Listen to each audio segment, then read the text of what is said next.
우리를 사랑하셔서 오늘도 예배의 자리로 불러주신 하나님 아버지 감사와 찬송을 올려드립니다. 우리로 하여금 예수님의 가족으로 부르셔서 주님의 뜻대로 살도록 이끌어주신 은혜에 순종하며 살기를 소원합니다. 오늘 이 예배를 통해 만나주시고 새롭게 하여 주시옵소서. 세상이 이해하지 못해도 오직 주님의 거룩하신 뜻을 쫓아 살아가는 결단이 있게 하여 주시옵소서. 우리를 권하신 예수 그리스도의 이름으로 간절히 기원합니다. 아멘. 여러분을 향해 베푸시는 주님의 용서의 말씀을 들으십시오. 너희 하나님 여호와가 너희 가운데 계시니 그는 구원을 베푸실 전능자이시라. 그가 너로 말미암아 기쁨을 이기지 못하시며 너를 잠잠히 사랑하시며 너로 말미암아 즐거이 부르며 기뻐하시리라.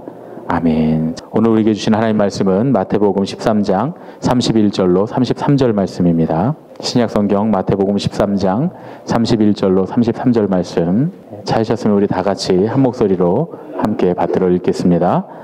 또 비유를 들어 이르시되 천국은 마치 사람이 자기 밭에 갖다 심은 겨자씨 하나를 같으니 이는 모든 씨보다 작은 것이로되 자란 후에는 풀보다 커서 나무가 되매 공중의 새들이 와서 그 가지에 깃들이느니라. 또 비유로 말씀하시되 천국은 마치 여자가 가루 서말 속에 갖다 넣어 전부 부풀게 한 누룩과 같으니라. 아멘. 예수님의 가족 네 번째 시간입니다. 해마다 연초가 되면 우리가 함께 나누는 말씀들인데 벌써 세 번째 제가 이 말씀을 전합니다.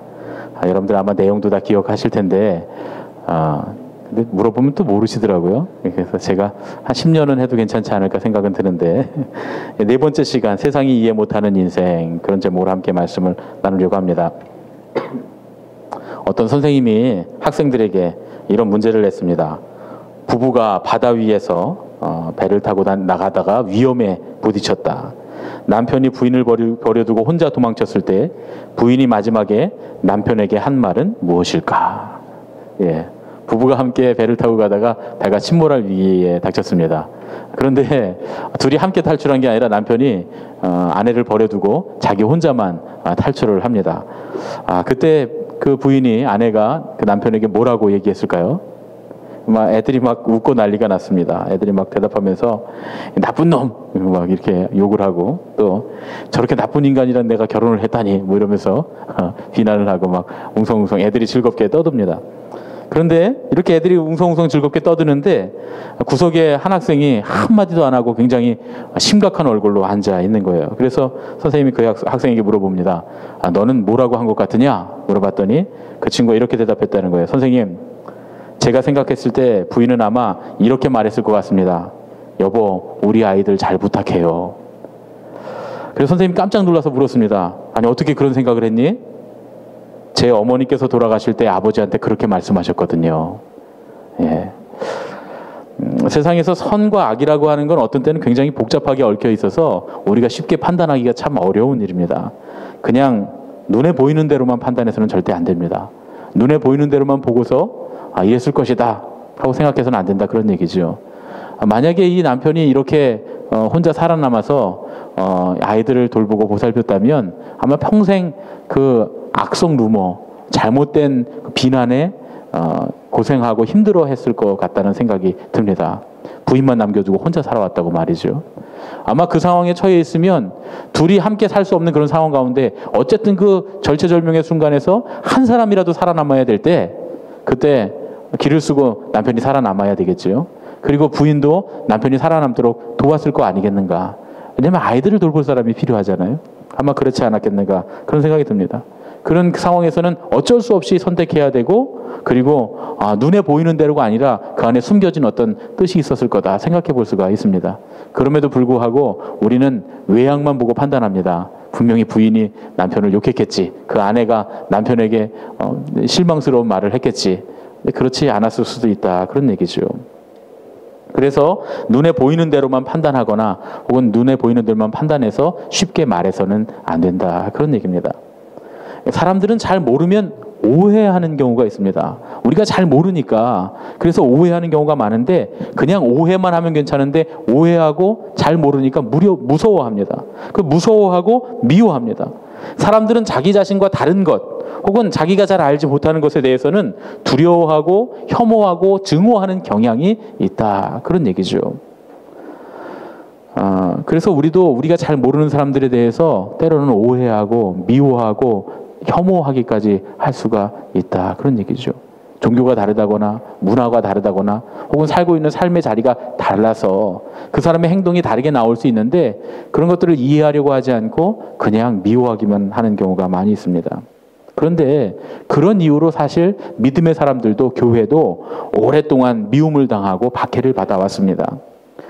여러분, 우리가 하고 있는 지금 이 신앙생활은 세상 사람들이 보기에는 굉장히 어이없는 일일 경우가 많습니다. 비상식적이고 비합리적인 경우가 많습니다. 그래서 요즘 세상 사람들이 우리를 보면서 존경하거나 좋아하지 않고 비웃습니다. 왜 저렇게 사냐고 말이죠. 그러나 믿음대로 또 믿음을 가지고 믿음의 가치를 가지고 사는 사람들은 세상이 오해하더라도 믿음대로 사는 법입니다. 세상 사람들이 혼자만 빠져나와서 나 부인 죽이고 자기만 살아남았다고 손가락질을 해도 자녀들을 키워야 되는 사명이 있는 사람은 거기서 목숨 걸고 최선을 다해서 살아나오게 되는 법인 것처럼 말이죠. 마태는 마태복음 13장 31절부터 33절에서 우리에게 이런 이야기를 들려줍니다. 세상 사람들이 오해하고 미워하더라도, 세상 사람들이 혐오하는 모습을 보이더라도 믿음의 사람들이 꼭 지켜야 되는 것이 무엇인가? 꼭 믿음의 사람들은 어떤 삶의 방식을 가지고 살아야 하는가? 그것에 대해서 우리에게 말씀해 줍니다. 첫 번째 말씀이 겨자씨의 비유인데요. 마태복음 13장 31절부터 32절. 또 비유를 들어 이르시되 천국은 마치 사람이 자기 밭에 갖다 심은 겨자씨 한 알 같으니. 어떤 사람이 겨자씨를 자기 밭에 뿌렸습니다. 그 씨가 아주 커다란 나무가 되었다는 거예요. 사실 이스라엘의 여기서 말하는 이스라엘 지역에 나는 이 겨자씨라고 하는 건 작은 참깨 반알만한 작은 씨라 그래요. 근데 이 씨를 심으면 우리가 생각하는 나무가 자라는 게 아니라 풀이 자란답니다. 그래서 이거 겨자풀대라고 하는데 이 겨자풀대가 다 자라면 3m가 넘는데요. 그러니까 이 풀인데 굉장히 큰 거죠. 근데 예수님 말씀하시는 걸로 봐서는 이 풀은 아닌 것 같고 작은 씨를 심어서 엄청나게 큰 나무가 된, 왜냐하면 풀에 새들이 와서 둥지 들기는 어려우니까 나무가 된 경우를 말씀하신 것이 아닌가, 이렇게 이제 학자들이 해석을 합니다. 그래서 어쨌든 작은 씨를 뿌렸는데 엄청나게 커졌습니다. 아, 천국은 이와 같이 작은 것을 뿌려서 크게 거두는 것이구나. 그런데 이 말씀을 보니까 작은 것을 뿌려서 크게 거두는 건 아닌 것 같아요. 이 나무가 무슨 열매 맺는 나무거나 혹은 이것이 무슨 굉장히 유익한 채소는 아니기 때문에 그렇죠. 조금만 더 생각해 보면 여기에는 그 이외에 다른 이유도 있을 수 있다. 예수님 말씀하신 다른 이유가 있겠다 생각해 볼 수 있습니다. 물론 우리가 작게 심어서 엄청나게 큰 것, 엄청나게 그 영향력이 커지는 것, 그것이 하나님 나라구나 생각할 수 있지만 그 뒤에 새들까지 와서 깃드는 것을 보면서 우리가 좀 생각해 볼 부분이 분명히 있다. 그런 얘기죠. 오늘 예수님은 분명히 말씀하시기를 밭에 나무를 심었다 이렇게 말씀합니다. 여러분, 밭에 나무를 심는 게 잘하는 일입니까? 제가 3번쯤 설교를 해서 여러분들이 이제는 잘하는 일입니다 이렇게 말씀하시는 게 맞습니다. 왜냐하면 제가 무슨 말을 할지 여러분 다 아시잖아요. 그렇죠? 잘하는 일입니다. 그런데 세상은 이해를 못합니다. 가만히 생각해 보세요. 농사 짓지 않는 사람들이 왜 밭에다 저 큰 나무를 심었어? 저 나무를 왜 심었어? 저 나무를 심어 놓으면 저기에 곡식들이나 채소들이 양분을 다 뺏길 텐데 말이죠. 왜 거기다 밭 한가운데 커다란 나무를 심어 놓느냐 말입니다. 거기다 더 심각한 상황은 새들이 왔다는 거예요. 새들이 와서 그 나무에 둥지를 들고 아파트를 지었습니다. 그래서 새들이 거기서 아파트를 짓고 삽니다. 자, 이 밭은 어떻게 될까요? 분명히 손해를 보겠죠.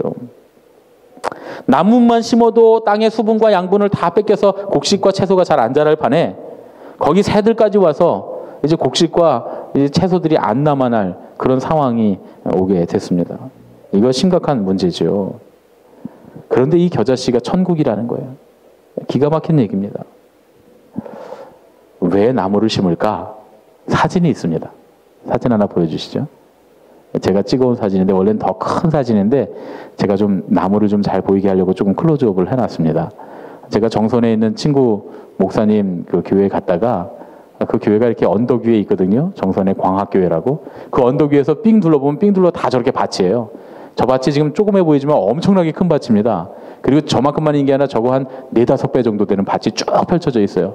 저기 뭐 콩도 심어져 있고 옥수수도 심어져 있고 그런데 중간에 뭐가 있죠? 나무가 한 그루 딱 있죠. 나무 밑에는 뭐가 있습니까? 보이시죠? 평상이 보이시죠? 예, 맞습니다. 곡식이나 채소밭에는 우리의 상식으로는 나무를 심는 게 아닙니다. 하지만 심어야 된다는 거예요. 꼭 심어야 됩니다. 왜냐하면 농사는 사람이 짓는 거기 때문에 그렇습니다. 기계도 오랫동안 일하면 쉬게 해야 됩니다. 자동차를 끌고 한여름에 열심히 가다 보면 이 고속도로 휴게소에서 3시간, 최소한 3시간에 한 번씩은 차를 쉬어줘야 됩니다. 안 그러면 엔진 과열 때문에 문제가 분명히 차에 생길 수가 있거든요. 그런데 하물며 사람은 어떻습니까? 사람은 꼭 쉬지 않으면 어렵습니다. 여러분 콩밭 매보신 적 있어요? 저는 콩밭 여러 번 매봤는데요. 쪼그리고 앉아서 저 뙤약볕에 콩밭을 메고 있다 보면 일어날 때 되면 휘청휘청하고 어질어질합니다. 실제로 콩밭 매다가 콩밭에서 쓰러져서 돌아가시는 어르신들이 꽤 많으세요. 예, 그렇게 힘든 일입니다.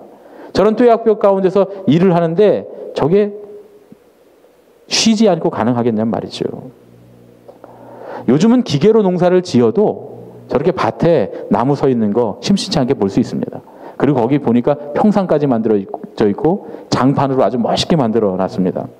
예전에는 그냥 돗자리 깔고 앉아서 쉬거나 아니면 그것도 아니면 그냥 흙 묻은 옷으로 그냥 풀 옆에 누워갖고 쉬고 그랬는데 지금은 뭐 여러 가지 병들이 많다 그래갖고 그렇게 안 하고 저렇게 평상까지 만들어 놓고요. 저긴 걸레 한 번만 싹 치우면 방바닥 같죠. 저런 곳에서 많이 쉽니다. 농부들한테 이 나무 그늘이 굉장히 유용한 겁니다. 이 뙤약볕이 막 내려지는 그런 시간에 밭 한가운데서는 쉴 수가 없습니다. 거기선 일을 잠깐 멈추고 있는 거지 결코 쉬는 게 아닙니다. 거기 있다가 그냥 딱 열사병 걸려서 죽기가 딱 맞습니다. 그러니 밭에 시원한 그늘 하나, 나무 한 그루 있으면 얼마나 좋습니까? 저런 평상 위에서 이제 쉬면서 누가 그 미숫가루라도 하나 얼음 띄워갖고 타다 주면 천국이 뭐 따로 있으니까 거기가 천국이죠, 그렇죠? 그게 천국입니다.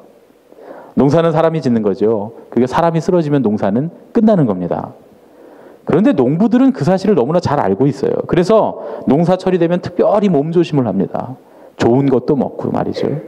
그래서 제가 우리 교회도 농사 짓는 분들, 우리 권사님들, 집사님들 보니까 몸에 좋은 거 너무 잘 아세요. 뭘 먹으면 몸에 좋은지, 뭘 먹으면 좀 체력이 보충되는지 이런 거 너무 잘 아세요. 그래서 제가 좀 아플 것 같으면 우리 권사님들 오셔갖고 뭐 좀 드세요, 뭐 좀 드세요 얘기 많이 하십니다. 농사철에 이 농부들이 열심히 잘 먹어야 되고요. 체력 보충도 잘 해야 됩니다. 그리고 잘 쉬어야 돼요.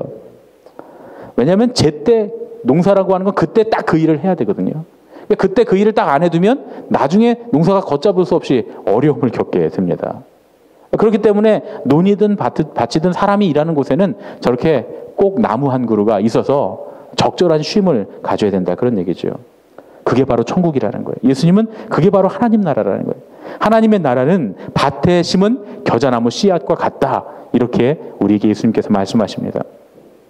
신앙도 그렇습니다. 신앙인도 자기 인생의 밭에 신앙이라고 하는 나무를 하나 심은 사람이다. 그런 얘기죠. 신앙을 모르는 사람들은 대체로 우리를 모자란 사람으로 여깁니다. 왜냐하면 밭에다 왜 나무를 심었냔 말이죠. 우리는 일주일 동안 열심히 밖에서 일하고 주일날 되면 또 일합니다. 교회에 와서. 밖에서는 열심히 집안일하고 일주일 동안 열심히 회사 나가서 일하고 자기 직업대로 일하고 그리고 주일에 와서는 또 주일날도 열심히 일하잖아요. 교회 와서 봉사하고 말이죠. 헌신하고 열심히 일합니다. 그러니 세상 사람들이 보기에는 얼마나 어리석습니까? 그것만입니까? 그렇게 열심히 일해갖고 돈을 다 누구한테, 목사한테 다 갖다 바치는 거죠. 실제로 안 그런데 세상 사람들은 그런 줄 알아요. 그래서 목사가 헌금 나오는 거 다 갖고 가는 줄 압니다. 뭐 무당 굿하면 무당이 돈 다 갖고 가는 것처럼 그렇게 생각하는 사람들이 있더라고요. 그런데 절대 그렇지 않은데 그래도 세상 사람들은 그렇게 생각합니다. 그러니 세상 사람들이 보기에는 밭에 나무를 심은 꼴이죠. 거기다 나무에 새까지 와서 둥지를 틀고 앉아서 하는 그 아파트를 짓고서는 밭을 축내고 있습니다. 새가 누굽니까?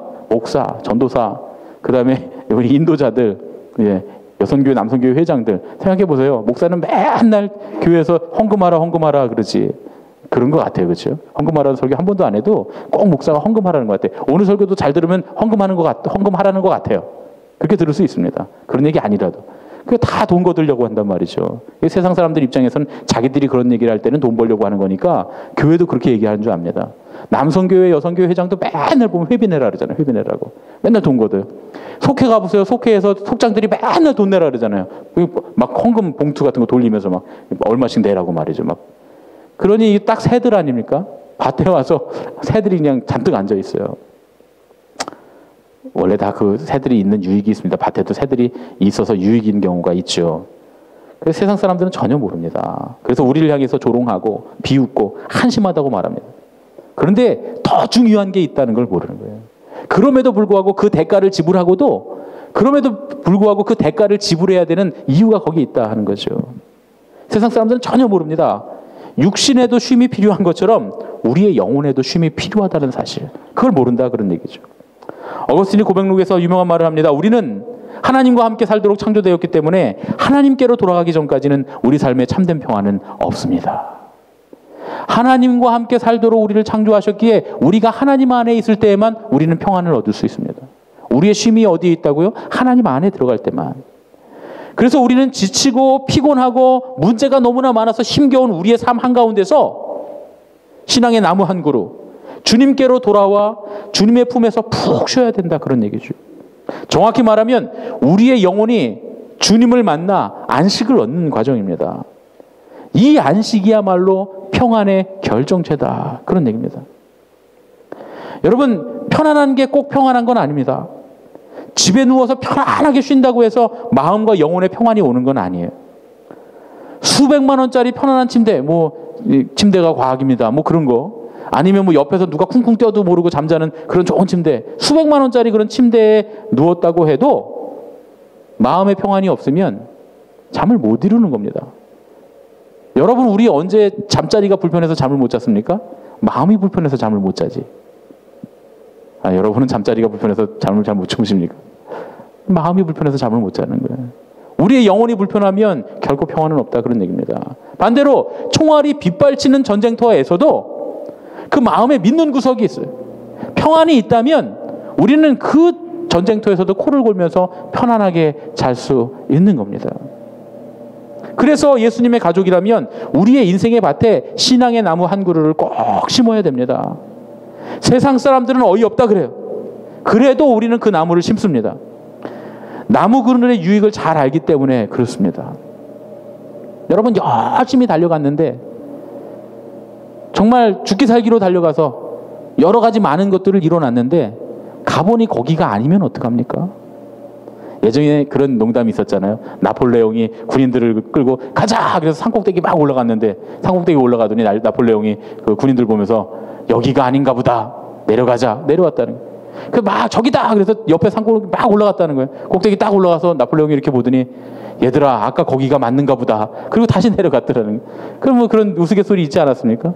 그런 것처럼 우리가 맞다고 생각해서 열심히 올라갔는데 돌이킬 수 없는 데까지 갔는데 가본이 아니면 어떡하냐 그런 얘기죠. 어떻게 해야 됩니까? 중간중간 쉬면서 방향을 맞춰 나가야 됩니다. 우리의 인생의 방향을 누가 맞춰줍니까? 하나님만 우리의 인생의 방향을 맞춰주십니다. 그래서 신앙생활을 해야 되는 겁니다. 그래서 기도해야 되고 그래서 예배해야 되고 주님의 뜻을 물어야 한다 그런 얘기죠. 그 과정이 없이는 아무리 열심히 달려가도 그 끝에는 아무것도 없다 그런 얘기. 믿음의 사람들은 그걸 아는 사람들입니다. 인생의 길을 다 달려가려면 반드시 때때로 시시때때로 우리가 신앙의 안식을 취하며 방향을 올바로 보고 달려가야 한다 그런 얘기죠. 예수님의 가족은 쉼이라고 하는 것을 아는 사람들입니다. 예수님께서는 영혼의 안식을 위해 기꺼이 대가를 지불하라고 오늘 우리에게 말씀하십니다.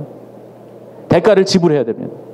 유체적으로 잘 쉬려고 해도 휴일을 내야 되고 월급을 하루치 품삯을 포기해야 되고 그리고 쉬는 시간에 시간을 내야 되고 그 다음에 내가 뭔가 하려고 했던 계획들을 수정해야지 육체도 쉴 수 있지 않습니까?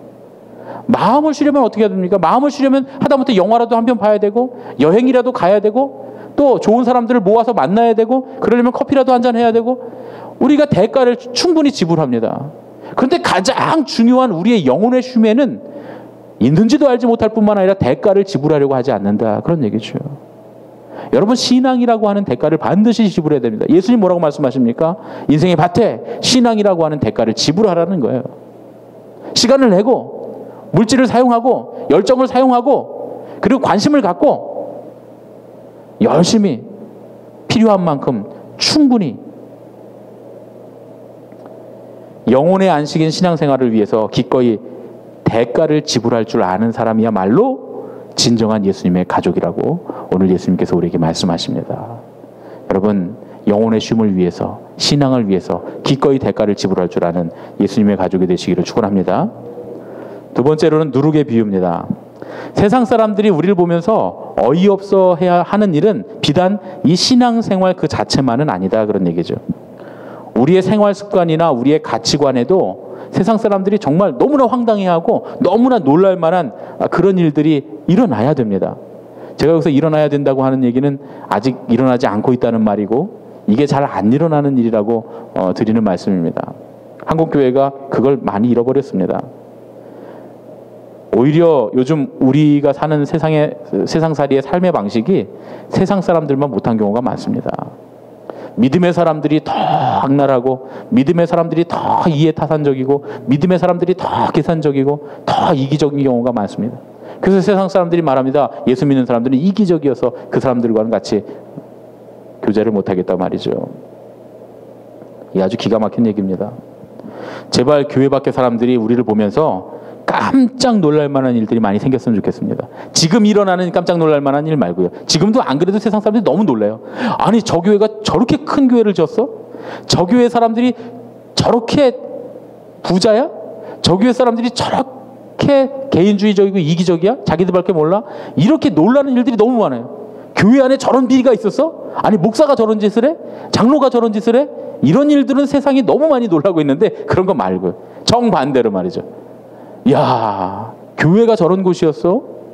저 사람들이 믿는 하나님이라면 나도 한번 믿어봐야 되겠네. 아, 저분이 그 교회 장로님이었어? 아, 저분이 교회 장로님이라면 그 교회는 한번 가봐야 되겠다. 저런 사람들이 신앙생활하는 곳이라면 저기에는 뭔가 있을 것 같아. 저기 한번 가봐야 되겠네 하고 사람들이 놀라는 그런 교회가 됐으면 좋겠다, 그런 얘기입니다. 마태복음 13장 33절 말씀 보니까 또 이 비유로 말씀하실 때 천국은 마치 여자가 가루 서말 속에 갖다 넣어 전부 부풀게 한 누룩과 같으니라. 그 옛날에 어느 집 며느리가 밥을 짓습니다. 식구들 다 해봐야 10명 남짓한데 쌀을 2가마를 갖다가 밥을 지었습니다. 잘한 일입니까? 잘못한 일입니까? 예, 이것도 3년쯤 들으셨으니까 이제 여러분들이 잘한 일입니다 이렇게 말씀하셔야 됩니다. 잘한 일이죠. 집안 사람들이 아우, 시어머니가 와서 우리 며느리 잘했다고 막 칭찬을 합니다. 세상 사람들이 보기에 이해가 안 되는 일이죠. 아니, 도대체 10명밖에 안 되는데 2가마니 밥을 했으니 이게 말이 되는 일입니까? 지금 오늘 그 얘기거든요. 세상 사람들이 보기에, 외부 사람들이 보기에 상식대로 하면 이 며느리 내쫓아야 되는 며느리입니다. 가루에 누룩을 넣은 여인이 바로 이렇다는 거예요. 서말, 가루 3말에 누룩을 넣었다는 거예요. 이스라엘 사람들이 말하는 가루 3말은 우리가 흔히 측정하는 도구로 측정하면 32리터가 된다 그래요. 32리터면 우리가 흔히 마시는 2리터짜리 물병, 큰 물병으로 16병이 들어있는 겁니다. 가루가. 적지 않죠? 꽤 많은 양입니다. 그런데 여기에 물을 붓고 여기다가 누룩을 넣어갖고 이걸 부풀렸어요. 학자들에 의하면 2,000명 정도가 먹을 빵이 나온답니다. 2,000명 정도. 아, 이게 대단한 겁니다. 엄청난 양이죠. 그런데 예수님이 이 누룩을 천국이라 그러셨다는 거예요. 이 누룩이 천국이라는 거예요. 성경에서 누룩을 천국이라고 말하는 예는 좀 이례적입니다. 이 당시에 누룩이라고 하는 말은 대부분 비판적인 말, 좀 좋지 않은 말에 쓰이는 그런 단어였어요. 부정적인 단어였다, 그런 얘기죠. 예수님께서도 서기관과 바리새인의 누룩을 조심하라 이렇게 말씀하셨잖아요. 누룩이라고 하는 건 뭔가 나쁘게 만들고 썩게 만들고 그리고 망가뜨리는 것, 요즘 우리말로 한다면 암적인 존재, 그런 얘기죠. 막 퍼져나가갖고 여기저기를 병들게 하고 아프게 하는 것, 그것이 누룩입니다. 그런데 예수님께서 그 누룩을 가루 서말에다 넣었는데 그 누룩이 천국이라는 거예요. 이례적이죠. 누룩은 원래 빵을 부풀게 하는 데 쓰입니다. 원래 가루가 얼마 안 돼도 누룩으로 부풀려 놓으면 양이 상당히 크죠. 조금 전에도 말씀드렸지만 32리터를 부풀게 하면 2,000명 정도가 빵을 한 덩이씩 먹을 수 있는 그런 양이라는 거예요. 요만한 밀가루 덩어리에 누룩 넣고 물 반죽해서 잠깐 좀 숙성시켰다가 구우면 이만한 빵 덩어리가 되잖아요. 우리가 흔히 먹는 빵들 보면 다 빵집 가서 보면 요만한 덩어리 밤톨만한 덩어리 하나만 놓는 거예요. 그게 우리가 먹는 주먹만한 빵이 되는 겁니다. 그러니 이게 참 대단한 일이죠. 근데 누룩을 넣으면 좋지 않은 점이 하나 있는데 뭐냐면 저장성이 떨어진다는 거예요. 누룩을 넣어놓으면 뭐 3일도 안 돼서 다 쉬어버리고 썩어버립니다. 지금처럼 냉장고가 있어서 냉동이나 시켜놓으면 모를까? 그렇지 않으면 이거 굉장히 곤란한 일이다. 그런 얘기죠. 그러면 도대체 이걸 어떻게 설명해야 될까? 어떤 여인이 누룩을 넣고 1000명 먹을 양을 빵을 만들어 놨는데 그 집 식구들은 다 잘했다 그러고 칭찬해요. 이게 도대체 어떤 경우에 이럴 수 있습니까? 딱 한 가지밖에 없습니다. 잔치하는 겁니다. 결혼식이 있어서 모든 사람들, 동네 사람들 다 같이 나눠 먹으려고 잔치하는 경우에 이게 가능한 얘기다. 그런 얘기죠. 나눠 먹는 겁니다. 나눠 먹는 거. 혼자 먹으려고 자기 식구 10명인데 10명 식구 먹으려고 이렇게 해놨다면 큰일 나는 얘기죠. 크게 잘못된 겁니다. 만약에 그랬다면 이 여인은 바보거나 정신과 진료를 받아야 되는 사람이에요. 문제가 있는 사람입니다. 아니면 일부러 집을 좀 망가뜨리려고 시어머니한테 화가 나갖고 그랬거나 그럼 진짜 쫓겨날 일이죠. 이 여인은 잔치를 벌이려고 이 많은 가루를 부풀렸다 그런 얘기죠. 잔치를 염두에 두지 않았더라도 이제는 나눌 수밖에 없게 됐다 그런 얘기입니다. 여러분 집에서 부침개 어느 날 부침개 부치다 보니까 너무 많이 부쳤어요. 그럼 어떻게 합니까? 그냥 막 집 식구들을 막 쪼죠. 빨리 다 먹으라고 이거 남으면 버린다고 말이죠. 그럽니까? 어떻게 합니까? 옆집과 또 오른쪽 집과 왼쪽 집, 윗집, 아랫집 다 주지 않습니까?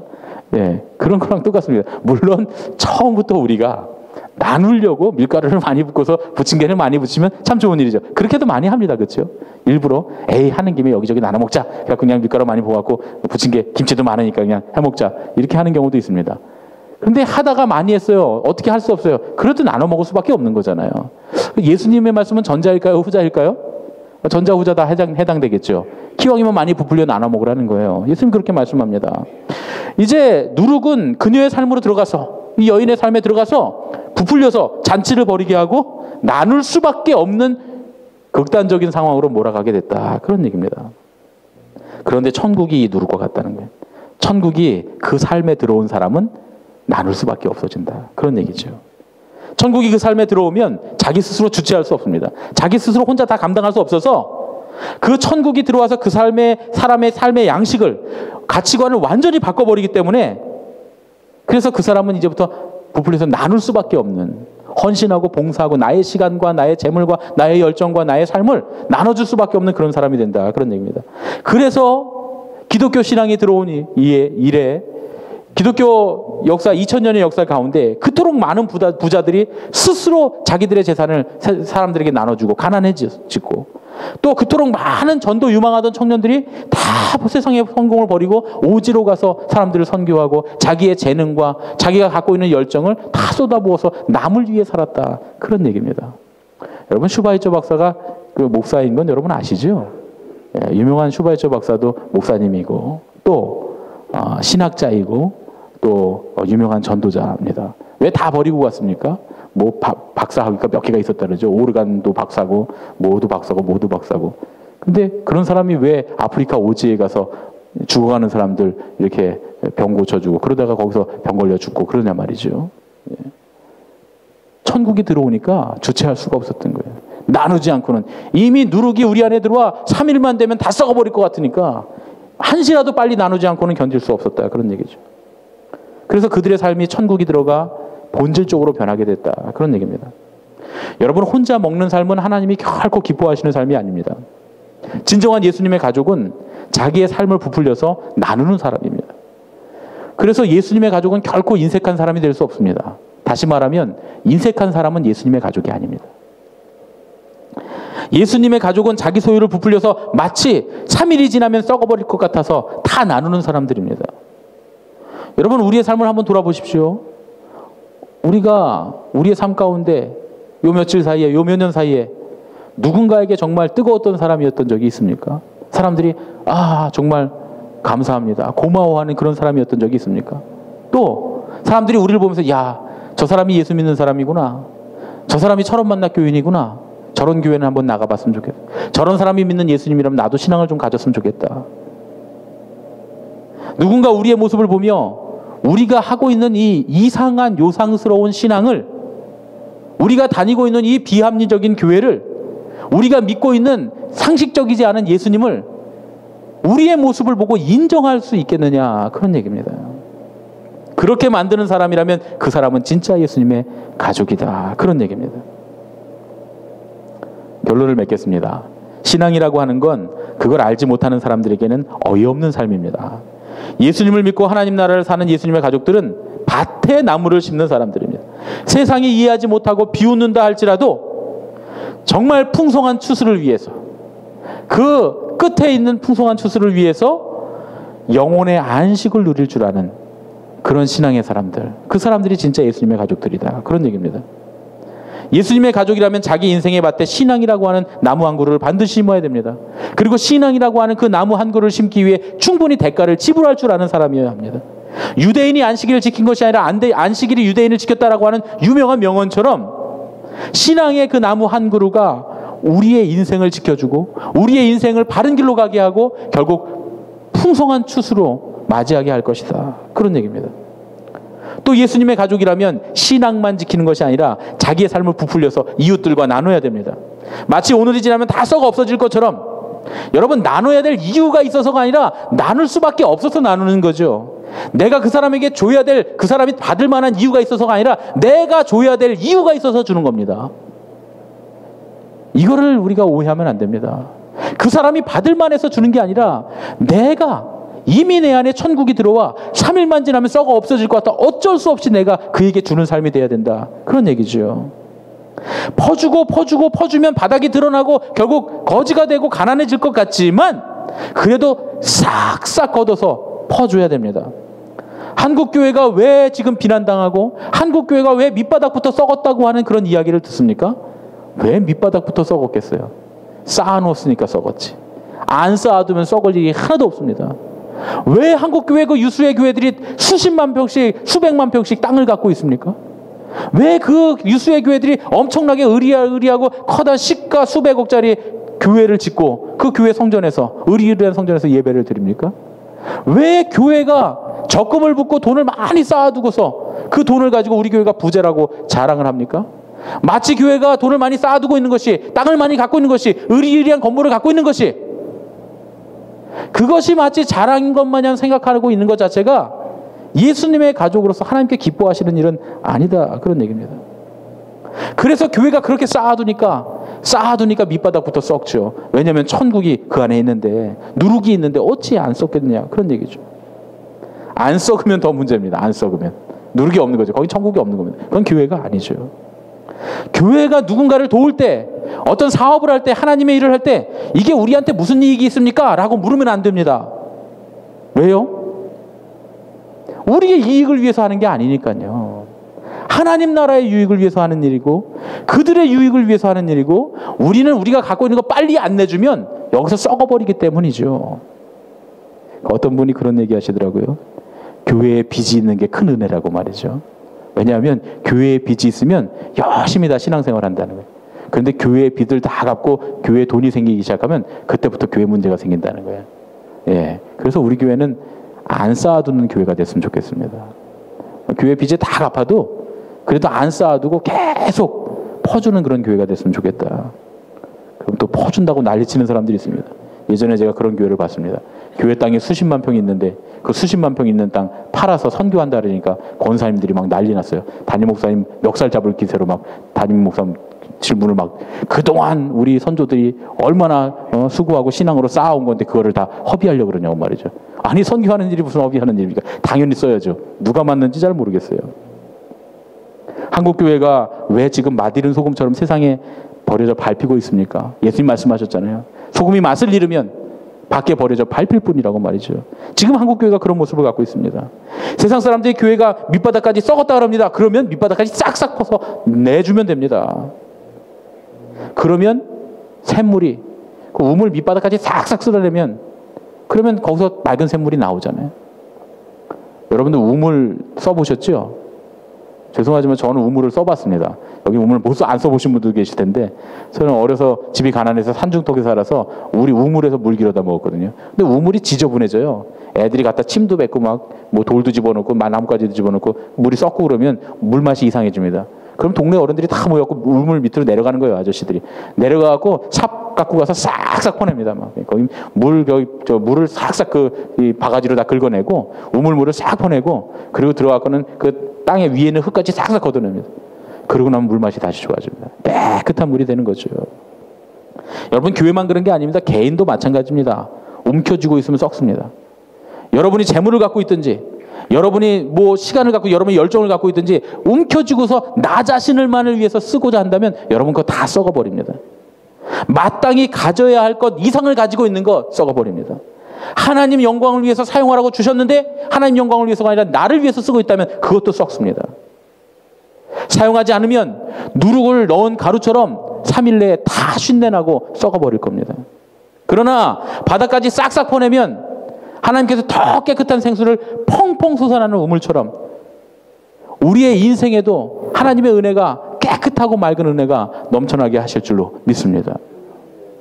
우리가 마땅히 쓸 것, 필요한 것, 그 이상의 욕심을 부리지 말고 하나님 나라를 위해서 내어놓는 것, 그것이 바로 누룩이 들어간 천국의 삶이다. 그런 얘기입니다. 참된 예수님의 가족이 돼서 신앙의 삶을 위해서 기꺼이 대가를 지불하고 나무 한 그루를 심고 하나님의 뜻인 부풀려서 나누는 삶을 살 때, 그때에 비로소 우리는 진정한 예수님의 가족이 되는 줄로 믿습니다.